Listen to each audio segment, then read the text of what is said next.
Un gusto tenerla en la comisión especial, sobre todo conociendo su trayectoria. Considerando que usted cumple el requisito para postular, que es tener entre 45 años y 75. Hola amigos, sean bienvenidos a su canal de Te lo voy contando. Imelda Julia Tumialán, presidenta de la Junta Nacional de Justicia, hace sus descargos y defensa ante un Congreso casi vacío. A pesar de enfrentar más de 37 acusaciones, ninguna viola los derechos constitucionales de la doctora. Ante esto, el abogado Samuel Abad presentará 10 razones por las cuales la acusación constitucional hacia los miembros no procede, ni tampoco por motivo de la edad. Sin embargo, surge la pregunta, ¿por qué el Congreso está casi vacío? Tengo la firme convicción que los valores y principios que una profesional del derecho debe aplicar en el ejercicio de la función pública están consagrados en la Constitución, los tratados sobre derechos humanos y la normativa vigente. Así lo he hecho a lo largo de mi vida personal y profesional, respetando y garantizando los derechos fundamentales de la persona, actuando con independencia, imparcialidad, idoneidad, transparencia, honestidad y responsabilidad en los cargos que he desempeñado en el Ministerio Público, en la Defensoría del Pueblo y en la actualidad en la Junta Nacional de Justicia, cargo al que accedí por concurso público de mérito. Respecto a la acusación constitucional que propone mi inhabilitación en el ejercicio de la función pública por 10 años, cuyo informe fue aprobado por la Comisión Permanente. Respecto a la permanencia de la señora Inés Tello de Ñeco, luego de haber cumplido los 75 años en la Junta Nacional de Justicia. Existe una sola verdad. No he incurrido en una infracción constitucional. Hace casi 4 años, en octubre de 2020, cuando la Junta Nacional de Justicia emitió la resolución que ahora se cuestiona, se procedió interpretando jurídicamente los artículos 155 y 156, literal 3 de la Constitución, al disponer que el mandato de los miembros titulares de la Junta Nacional de Justicia es de 5 años. El cual no puede ser limitado o interrumpido sin una causal expresa que lo permita. Para efectos de lo decidido por el Pleno de la Junta Nacional de Justicia, se realizó la consulta y se actuó conforme a lo señalado por la ley. Tal es así que el Tribunal Constitucional, como máximo intérprete de la Constitución, recientemente ha hecho evidente esta situación. En el expediente 16-19-2023, proceso de amparo, al señalar que, y textualmente, el artículo 155 de la Constitución dispone que el mandato de los miembros titulares de la Junta Nacional de Justicia tiene una duración de 5 años, pero lo hace bajo la lógica de que dicho mandato se ejercerá dentro de unas coordenadas temporales fijas. Se trata del periodo 2020-2025. Asimismo, sobre las causales de vacancia, separación y cese, luego de analizar las 37 causales reguladas en la Ley Orgánica de la Junta Nacional de Justicia, ninguna está relacionada a la edad de un miembro titular de la Junta Nacional de Justicia. Tal es así que en la legislatura del 2023 se han presentado hasta 4 proyectos de ley para regular la edad de permanencia de un miembro de la Junta Nacional de Justicia, lo cual evidencia las dudas interpretativas que existían. Y lo contradictorio que resulta concluir que se ha configurado una infracción constitucional. La Junta Nacional de Justicia ha venido desarrollando su labor con absoluta transparencia. El poder sancionador que ostenta se ha ejercido con estricto respeto de los derechos fundamentales de los investigados. Asimismo, nuestros procesos de selección y nombramiento, así como los de ratificación, se han llevado a cabo cumpliendo los estándares formales exigidos. Es decir, a lo largo de más de 4 años hemos venido cumpliendo nuestra misión constitucional con mucho esfuerzo, buscando siempre el interés del país que requiere instituciones sólidas en el sistema de justicia. Incluso he tenido el honor de ser presidente de la Junta Nacional de Justicia, cargo que he ejercido con absoluta responsabilidad durante el periodo 2023-2024. Finalmente, ante esta representación nacional y ante la ciudadanía, expreso mi confianza en que la decisión que el Congreso adopte respecto a la acusación constitucional presentada por una infracción constitucional que en realidad no existe, también sea el reflejo de sopesar la trayectoria ética y profesional que ha caracterizado mi labor al servicio del país por más de 3 décadas en el ámbito de justicia y de la defensa de las personas más vulnerables. Señor presidente del Congreso de la República, señores congresistas, mi defensa técnica la realizará el doctor Samuel Abad Yupanqui. Muchas gracias. Usted usa la palabra. Bueno, muchas gracias, señor presidente. Venimos en representación de la doctora Imelda Tumialán y también de otros distinguidos integrantes de la Junta Nacional de Justicia, el doctor Aldo Vázquez, el doctor Antonio de la Asa, la doctora María Zavala y el doctor Guillermo Thornberry. Y esta presentación lo que trata de sintetizar son 10 razones para no aprobar la acusación constitucional contra los integrantes de la Junta Nacional de Justicia. Y básicamente por una sencilla razón. No existe infracción de la Constitución y por tanto solicitamos que esta acusación constitucional presentada no sea aprobada. Y quisiéramos comenzar con la siguiente inquietud, la siguiente interrogante. ¿Puede el Congreso de la República destituir o inhabilitar a todos los integrantes de un órgano constitucional autónomo por no compartir su criterio interpretativo? ¿Puede el Congreso, si no comparte el criterio interpretativo de un órgano constitucional autónomo, puede decidir inhabilitarlos porque su interpretación es distinta? La tesis que vamos a sustentar es que no se puede. Y no se puede porque eso significaría, por ejemplo, que si no se comparte el criterio de una resolución de la Corte Suprema, si no se comparte el criterio de una resolución del Tribunal Constitucional, el Congreso de la República podría inhabilitar a toda la Corte Suprema y a todo el Tribunal Constitucional. Y eso significa afectar la autonomía y dependencia de los órganos de justicia. Por esas razones comenzamos con ese interrogante y lo que queremos indicar es sintetizar estas 10 razones que sencillamente justifican que no se apruebe esta acusación constitucional. Recordemos que el debate que se ha planteado por parte de la acusación es básicamente un tema. Se aduce que se viola la Constitución. Concretamente se dice que una resolución emitida hace 4 años o casi 4 años, la resolución 224, que señala que el límite de edad es para el acceso, no para la permanencia, no se comparte ese criterio interpretativo y se dice que se ha violado la Constitución. Se dice también que se ha violado el debido proceso porque como consecuencia de que tenía la señora Inés Tello 75 años, debió seguirse el procedimiento de vacancia. Y como no se siguió, se señala que hay infracción de la Constitución. Vamos a evidenciar que realmente no hay ninguna infracción de la Constitución y que el acuerdo efectuado por la Comisión Permanente respecto al informe no tiene un sustento que justifique a aprobar una acusación constitucional. ¿Cuáles son los argumentos del informe? Y aquí sintetizo algunos y los pueden ver en la diapositiva.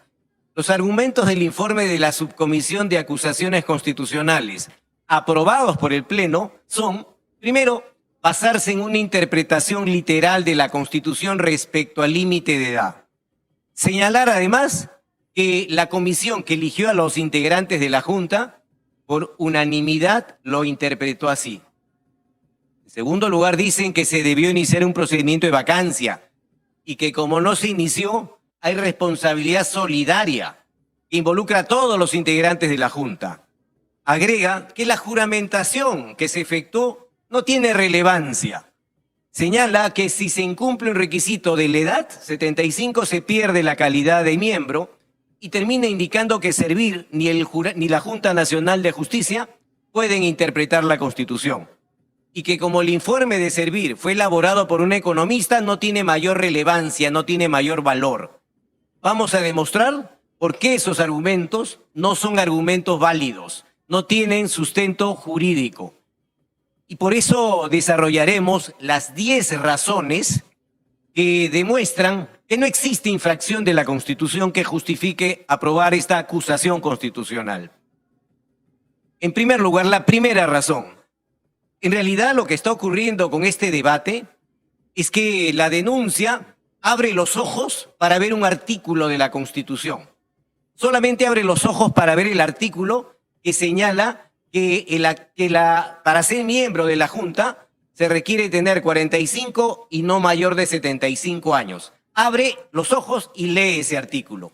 Pero cierra los ojos cuando ve otro artículo, el 155, que lo pueden ver en la diapositiva, que señala claramente que la Junta está conformada por 7 miembros, seleccionados por concurso público. Seleccionados por concurso público, no es un cargo de confianza, hay un concurso público por un periodo de 5 años. ¿Quién lo selecciona? Una comisión especial integrada por 7 representantes, el presidente de la Suprema, del Tribunal Constitucional, la fiscal de la Nación, etcétera. ¿Qué significa eso? Que se ha privilegiado una interpretación aislada, literal, de un artículo y no se ha visto la Constitución en su conjunto. La Constitución no se puede leer a medias. La Constitución se lee en su conjunto. Si uno lee el artículo 156.3 que habla de la edad, con el artículo 155 que habla del periodo de la duración, llega a la conclusión que si alguien es elegido a los 74 años, tiene un mandato de 5 años porque así lo ordena el artículo 155. Es más, en una reciente sentencia, en el caso del señor Falconi, el propio tribunal actual señaló que la interpretación de la Constitución no puede ser literal. Hay que acudir a otros criterios como los que aquí se plantean y como los que fueron acogidos por la Junta Nacional de Justicia. En consecuencia, un primer argumento es que no se puede leer la Constitución con un solo ojo. Hay que abrir los 2 ojos y leer la Constitución en su conjunto. En segundo lugar, no hay ninguna norma, y eso no lo ha podido indicar, obviamente porque no existe el informe de la subcomisión, que diga que como consecuencia de cumplir 75 años, automáticamente se incurre en una causal de vacancia que justifica el cese de la integrante de la Junta Nacional de Justicia. No hay ninguna. Si se hubiera iniciado un procedimiento de vacancia sin ninguna norma, los miembros de la Junta estarían siendo denunciados o acusados por violar la Constitución. Porque no hay norma que autorice vacar a una integrante porque tiene más de 75 años. No hay norma expresa. Y hay un derecho a permanecer en la función pública que está reconocido en la Constitución. Y toda lectura de un derecho tiene que ser restrictiva. Tercera razón, la juramentación fue por el periodo de 5 años. El periodo 2025, 2020, Invitamos 2025. a la señora Lucy. Si me permite un audio, por favor. Autorizado.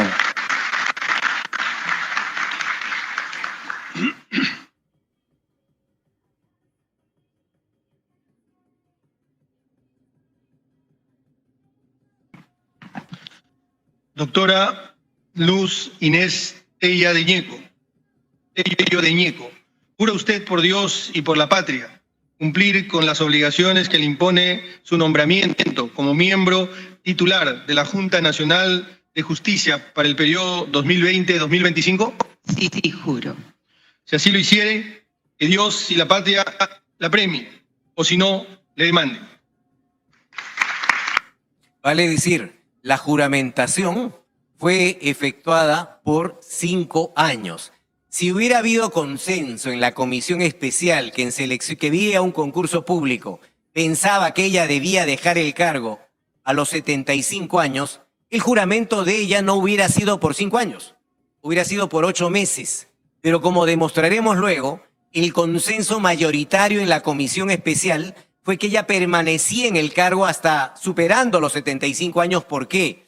Porque la Constitución no se lee a medias, se lee en su conjunto. Y el mandato es de 5 años. Y aquí el señor Walter Gutiérrez, presidente entonces de la comisión especial, la nombró por el periodo de 5 años, no por 8 meses. Esa es la tercera razón. Sigamos. Tiene el uso de la palabra la presidenta.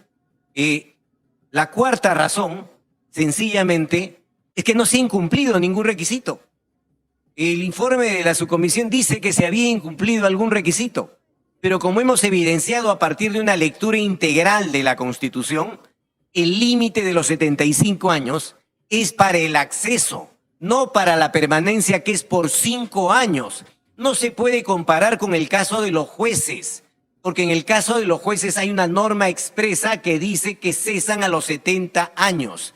Y además, en el caso de los jueces no los nombran por 5 años, los nombran permanentemente. Entonces, cualquier comparación que se haga con jueces o con fiscales respecto a los integrantes de la Junta no es una interpretación válida, porque los integrantes de la Junta no hacen carrera. Los jueces hacen carrera judicial o carrera fiscal. Acá no hay una carrera de la Junta Nacional de Justicia. Son designados por 5 años y por eso el límite de los 75 años es para el acceso y no para la permanencia. Se ha dicho, y aquí va la quinta razón, que el informe de Servir no vale. El informe de Servir fue suscrito por una no abogada y no vale, por una economista. Eso no es exacto, porque el informe de Servir, primero, ¿por qué se llama Servir? Y ahí pueden ver la cita de la norma.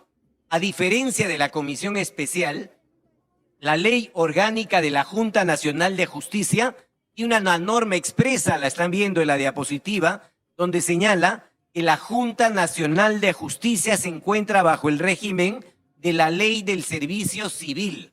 La Junta Nacional de Justicia se encuentra bajo el régimen de la Ley del Servicio Civil. Eso lo dice la ley.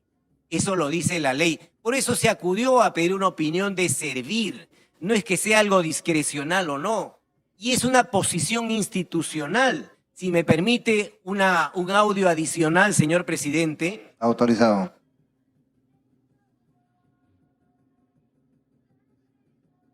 Por favor. ¿Sí? Sí, buenas tardes. Ese no, señor. Buenas tardes. No, ese no es. Un gusto tener. El que está con el número 5. Civil. Tiene el uso de la palabra la presidenta de Servir. Adelante, por favor. Muy buenas tardes a todos los miembros de la comisión. Gracias por la invitación y por el espacio para poder comentar acerca de los hechos que han descrito. Correctamente, la modificación a la Constitución que se realizó en el año 2019 agrega en este literal C el que se pueda ingresar a una de las entidades como la Junta Nacional de Justicia en una edad superior a los 70 años, pues señala que puede ingresar de los 45 a los 75 años. Justamente lo que viene después, porque en este artículo de la Constitución se habla sobre el ingreso o ser miembro de la Junta Nacional de Justicia, viene que la ley orgánica, la misma entidad, estableció cuáles son estas causales de vacancia o de salida. Recordemos que ya el Tribunal Constitucional, en diversas sentencias, ha establecido que la restricción de derechos la podemos hacer a través de normas expresas, ¿no? Entonces, cuando recurrimos a la ley orgánica de la Junta Nacional de Justicia, en su artículo 18, establece cuáles son las causales de vacancia o de salida de sus miembros y no admite en ninguna de ellas una referida al límite de edad o jubilación. No hace referencia a las mismas. Entonces, en consecuencia, no es una opinión de una funcionaria economista de Servir, es una opinión institucional. Esta sustentación fue efectuada en este Congreso en la Comisión de Justicia. Y el hecho que la funcionaria que haya emitido el informe haya sido economista no tiene mayor relevancia porque es una opinión institucional. El congresista Medina tampoco es abogado y ha emitido un informe, con lo cual no tiene sustento decir que los informes no pueden ser elaborados por alguien que no es abogado. Esta es una posición institucional. La sexta razón es que las bases del concurso para acceder a miembro de la Junta Nacional de Justicia decían claramente, y lo pueden ver en la diapositiva, que los requisitos son para postular al cargo, no para permanecer. En séptima razón, la séptima razón, es que la resolución que se emitió el año 2020 nunca fue cuestionada. Estamos hablando de una resolución de hace casi 4 años. Se está discutiendo hoy en el Congreso una interpretación de hace casi 4 años. Ningún suplente la cuestionó, nadie la cuestionó. Si en su momento alguien la cuestionaba, podía ir al Poder Judicial, al Tribunal Constitucional, nadie la cuestionó. Cuestionar algo, una decisión por un desacuerdo interpretativo, en realidad no justifica una acusación constitucional, porque es un tema de interpretaciones. Por eso reitero, si esto prosperara, sería como permitir que la Corte Suprema, si emite una resolución que tiene un criterio que no comparte el órgano político, pueda ser inhabilitada. Y eso afecta a la autonomía e independencia de los órganos del Estado. En octavo lugar, la última sentencia del TC, en el caso del señor Falconi, que integra ahora la Junta Nacional de Justicia, ha dicho expresamente lo que pueden ver en la diapositiva. Durante el concurso público de nombramiento, y estoy leyendo el fundamento 59 de esa sentencia, durante el concurso público de nombramiento se entendió que la elección correspondía al periodo 2020 y 2025. Es decir, el actual Tribunal Constitucional ha entendido que la elección correspondía al periodo 2020 y 2025. Es decir, no estamos hablando de periodos cortados. Y esto es bien importante porque la Subcomisión de Acusaciones Constitucionales solo convocó a 3 de los 7 integrantes de la comisión especial. Precisamente aquellos integrantes que tienen una opinión o que han cambiado de opinión discrepante respecto a lo que estamos postulando. La comisión estuvo integrada por 7 integrantes, no convocó a todos. Por eso hemos sustentado que aquí hay un problema de falta de imparcialidad en la subcomisión y de un problema de debido proceso, porque la subcomisión ha debido invitar a los 7 integrantes y no a 3. Y esto es bien importante, ¿por qué? Porque si me permite el siguiente audio, señor presidente. Autorizado.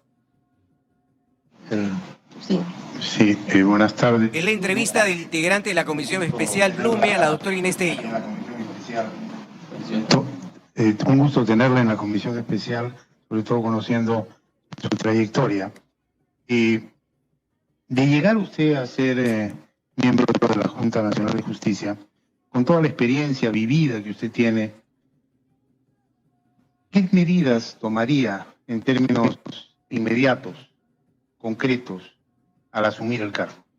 Señor, acá le hago una precisión, no dentro de los siguientes 8 meses, sino considerando que usted cumple el requisito para postular, que es tener entre 45 años y 75, y una vez electa, pues la ley no dice que tiene usted que cesar en un tiempo determinado, sino al concluir su mandato. Entonces no se construye usted a los 8 meses, sino en forma incondicionada a un tiempo, pero sí urgente.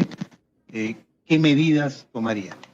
señor, Como pueden apreciar, el integrante de la Comisión Especial, señor Blume Fortini, cuando tomó la entrevista al momento de seleccionar a la doctora Inés Tello, reconoció que el periodo era de acceso, no de permanencia. El hecho que luego, años después, haya cambiado de opinión, no me corresponde evaluar, no nos corresponde evaluar. Lo que es un hecho, y ahí está la información, es que cuando la entrevistó sí pensaba que era por 5 años. Y no solo eso, si me permite, un audio además, el integrante de la Comisión Especial, el ingeniero Jorge Alba, que no fue citado por la subcomisión y no fue citado porque pensaba distinto, decía lo siguiente, si me permite, presidente, este audio. Autorizado. Sí. Ustedes revisan las entrevistas que hiciéramos en la evaluación de cada uno de los candidatos que habían pasado la valla, por así decirlo. ese tema salió a colación. Tanto el presidente del Poder Judicial como el presidente del Tribunal Constitucional trajeron ese punto y se estableció un diálogo en donde justamente la doctora Tello Neco presentó su posición, y el entendido fue que tenía que cumplir los 5 años después de haber sido electa, si fuera electa, ¿no? Entonces, a mí me parece particular que ese tema, bajo mi punto de vista, debería cumplir los 5 años para los cuales juramentó. Ella no juramentó por 8 meses, en mi posición. Como pueden apreciar, el integrante de la comisión especial, Jorge Álvar, ex rector de la UNI, no fue citado por la subcomisión de acusaciones constitucionales. Y eso, a nuestro juicio, evidencia una falta de imparcialidad. Solamente fueron citados aquellos que cambiaron de opinión, y el expresidente de la Corte Suprema, el señor José Luis Lecaros, que en efecto tuvo esa opinión en la comisión, la tuvo, pero no fue unánime, fue una opinión aislada. Si él hubiera querido que esa posición prime, debió dejarlo por escrito, emitir su voto singular, decir él es vocal, sabía lo que son votos singulares, no lo hizo. Es su opinión individual, no es la opinión unánime de la comisión. En consecuencia, pensar que una opinión unánime es la octava razón que justifica que no se apruebe esta acusación constitucional. Y si me permiten un paréntesis, solamente recordar que el señor José Luis Lecaros fue sancionado por la Junta Nacional de Justicia. La actual Junta Nacional de Justicia sancionó al señor José Luis Lecaros. No voy a mencionar más sobre el particular, pero solamente les indico eso, que, bueno, se debió tomar en cuenta al momento de la citación. La novena razón que justifica, la novena razón que justifica que esta acusación no prospere, es que no hay base legal para vacar a una persona por el límite de edad, no hay procedimiento establecido, y vacar por razones de la edad terminaría siendo una suerte de discriminación por razón de la edad. Una interpretación constitucional como la que ha planteado la Junta no puede generar responsabilidades. Y finalmente, la última razón es que este tema fue tan debatido interpretativamente que en este Congreso se plantearon varios proyectos de ley, ahí se mencionan algunos, de algunos distinguidos congresistas que reconocían que había duda y por eso presentaron proyectos de ley para aclarar el tema. Si no hubiera habido duda, no hubieran presentado proyectos de ley. Finalmente concluimos señalando lo siguiente: solicitamos que el Pleno no apruebe la acusación constitucional. En primer lugar, no existe infracción de la Constitución. Hemos planteado 10 razones, hay más, pero hemos planteado 10 razones que justifican que no haya infracción constitucional. No puede haber control político ante una discrepancia interpretativa que vulnera la autonomía e independencia de la Junta Nacional de Justicia. Hace años, el 97, tres magistrados del Tribunal Constitucional fueron destituidos por no compartir su criterio interpretativo, y los 3 magistrados, Delia Reborredo, Aguirre Roca y Rey Terry, luego fueron repuestos por la Corte Interamericana bajo el argumento que el criterio interpretativo no justifica una destitución. Una decisión de esta naturaleza afecta la institucionalidad. Es como si se destituyera o inhabilitara a la Corte Suprema o al Tribunal Constitucional por no compartir una interpretación. Y finalmente hay que evaluar el impacto de la decisión. El impacto de la decisión de inhabilitar a todos los miembros de la Junta Nacional de Justicia, cuyo quórum es de 5 miembros, significaría que la Junta no puede funcionar y no puede cumplir sus labores en el ámbito de la justicia y en el ámbito electoral. Finalmente terminamos señalando, señor presidente, distinguidos congresistas, que el país requiere instituciones autónomas independientes y que la permanencia de la Junta Nacional de Justicia no puede depender de un debate de interpretaciones. Hay que avanzar para fortalecer la institucionalidad y por eso solicitamos que el Pleno no apruebe esta acusación constitucional. Muchas gracias.